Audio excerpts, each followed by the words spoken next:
coming back once again, Gilbert Morales Tips. Meron po tayong konting sariling giya at mga nanap po pong preba ngayong araw ng Saturday, May 2, 2026, third racing days ni Metro Turf Baltanawan City, Batangas. So, tipin po na natin itong programa ko pong pinaprint. We have 7 races. May isang set ng winner take all, sunset ng peak 6, sunset ng peak 5, last DD plus 1 at last extra double event at isang peak 4. Nanipis lang po ang ating lineup. Tingin ko po rito sa lineup, meron pa rin magandang dividendo kasi may race na napakagulo po, lalo na yung last race.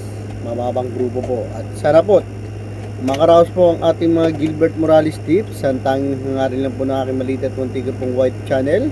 Ang mapatama ko lang po kayo pinag-aaralan sinisilip ang bawat prepa po niya sa mid page ng programa para meron po sa inyo may bigay na magandang informasyon at sariling pag-aaral. At paraanin po muna at kung nagpapa-shoutout, ito po si Sir Isagani Santos.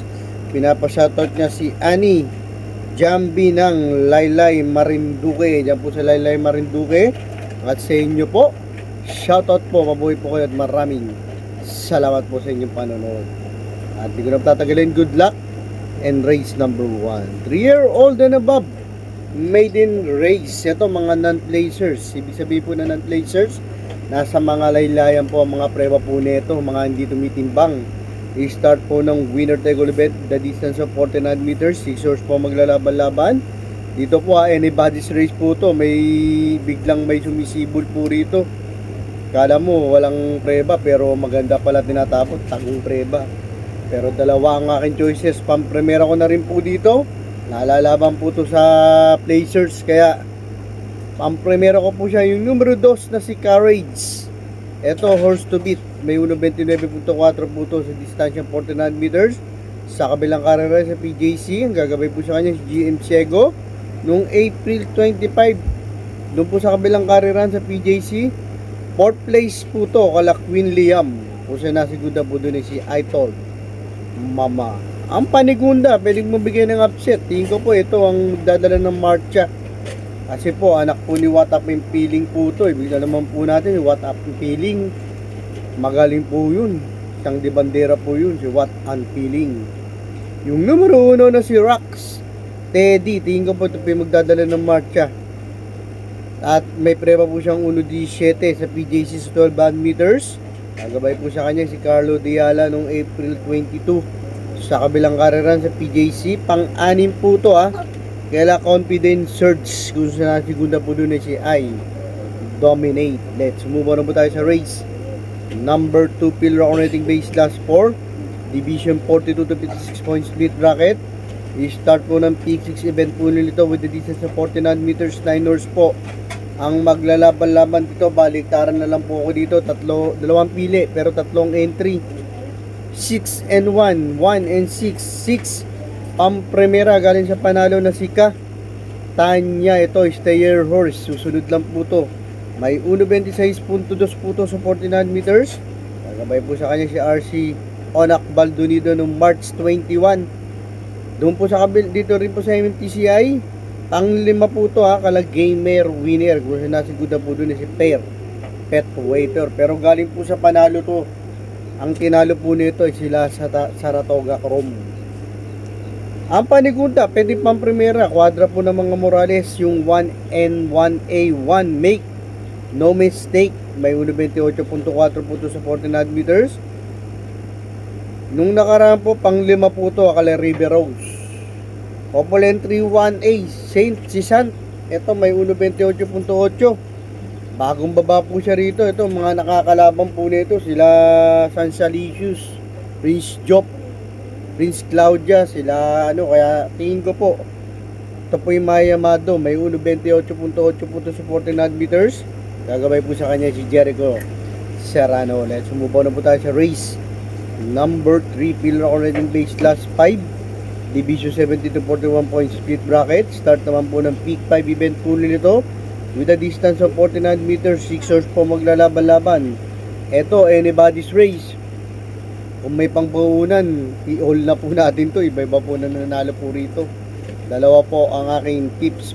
Primera ko po dito, galing sa panalo, tapos dinayo po sa kabilang kararan sa PJC, yung numero 4 na si Super Hook. Tingin ko po mas dito po siya iyang sa MMTCI.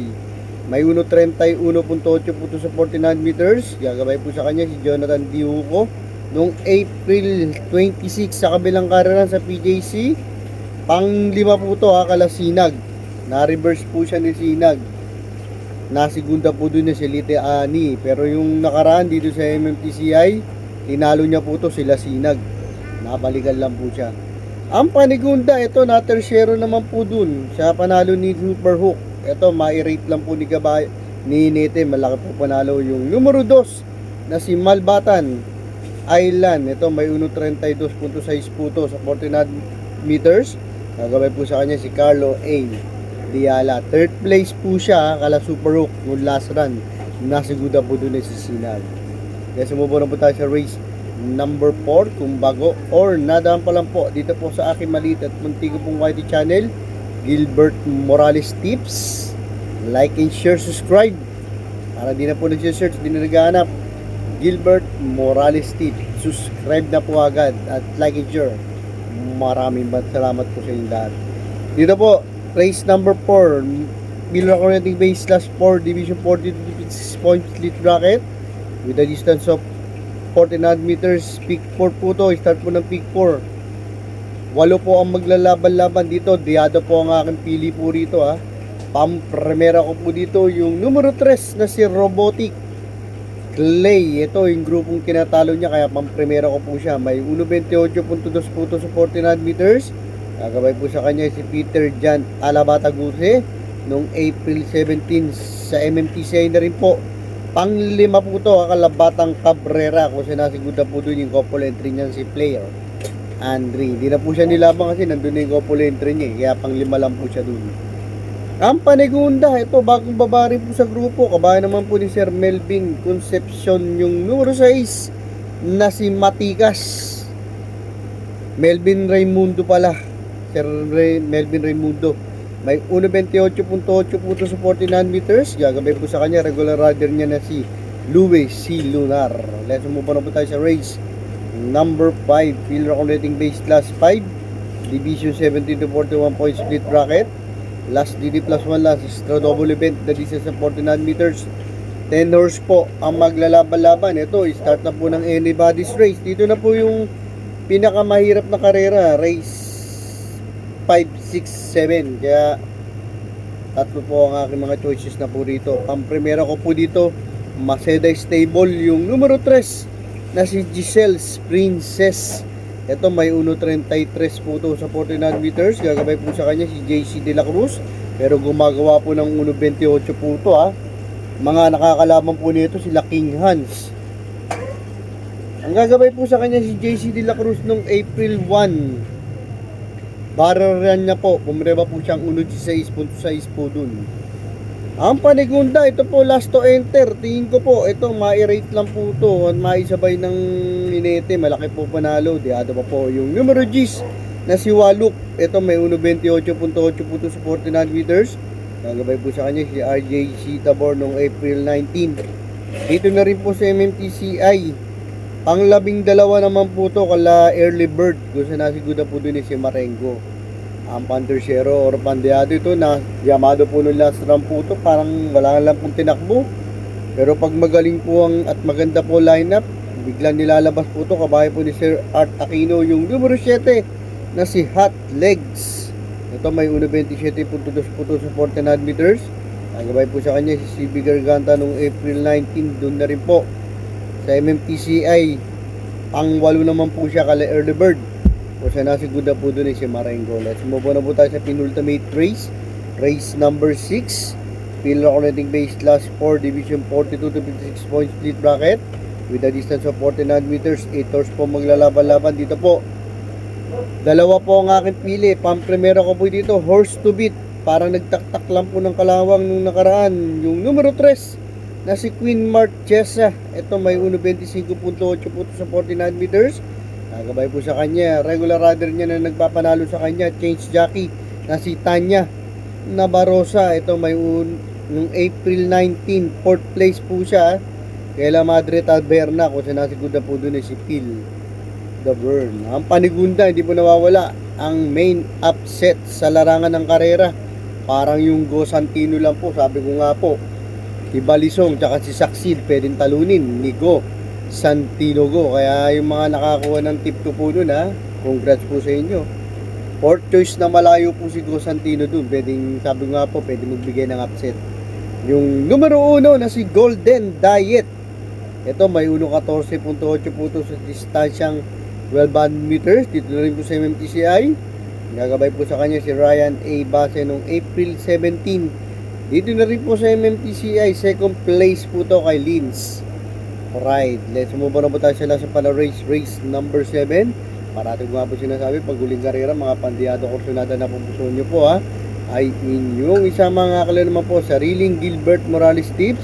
Pero sa bandang huli, managawa nyo rota, kayo pa rin po ang masusunod o ipipila nyo po yan sa mga paborito nyo OTB. Let's move on na po tayo sa last race number 7, Pillow Rating Base Class 5, Division 70 to 41 piece split bracket with a distance of another 49 meters. 12 bores po maglalaban-laban dito po. Tatlong pili pero 4 ang entry. Ito anybody's race po to. Pampremera ko po dito, last to enter, White Horse, diremating disunod, yung numero 12 na si Winning Shot. Ito may 1.31.2 po to sa 49 meters. Another Ryan A. Base noong April 17. Fourth place po to, kala gold and silver. Sa nasigundo dun si Colisarol. Nakaraan din po, na fourth place din po to. Kaila Kalangaman Island, kung sinasigundo po dun si Princess Belle. Ang panigunda, ito naman po, bagong babanan mo po sa grupo, yung numero 1 na si My Star. Ito may 1.29.49 meters. Gagabay po sa kanya regular rider niya na si Dan L. Camanyero noong April 19. Dito rin po sa MMTCI. Panglima naman po ito Kalayaba Dabadur, Rampan Terciero or Pandeado. Galing sa kabilang kareraan, couple entry 3 and 3A 3 diremate na si Batang Morong. Pares may tsamba po itong Panterciero natin. May 1.16 po ito sa distance 12 meters sa PJC. Gagabay po sa kanya si John Allison Pabilik. Opolen 338. Yung po magdadala ng marcha na si Bright Mine. Ito mga 2 kwartos po ito. Malaki po tsamba po nito. May 1.15 naman po ito sa distance 12 meters sa kabilang karerahan sa PJC. Gagabay po sa kanya si Carlo B. Diala. Magte-thank you po sa lahat at nagkapsuporta ba kay Riz na mga Gilbert Morales Tips. At yung subscribers na nagbabalikan na po. Walang sawang nanonood, mataat manalo. Maraming salamat po sa inyo. Tino patatagling good luck and have a blessed Saturday. Thanks for watching.